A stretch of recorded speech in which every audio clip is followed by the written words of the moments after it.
Alright, today we're going to program a Merlin Plus remote key fob into a Merlin MR650 roller door opener. So here we've got our Merlin Plus remote control. Now we don't know if this works because there's no LED indicator.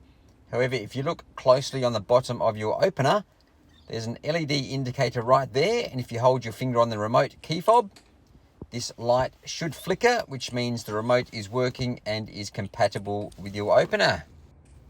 Now to sync this remote to the opener via the factory instructions, it says hold down the remote button of your choice and then press the learn button to the left of the operate button.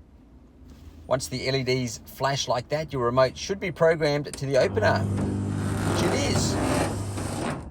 The alternative way to program the remote is to press the learn button first. When the yellow or orange LED indicator appears, then press the remote button of your choice, and that will also sync your remote to your opener. Just make sure you're pretty quick doing it this way, just in case somebody else in the area presses their remote first. They may sync their remote to your opener instead. Now on this particular opener, you can program every single button on the remote, so we'll do that again by the learn button and then the remote. Once your LED indicators flash, your remote control is synced to the opener.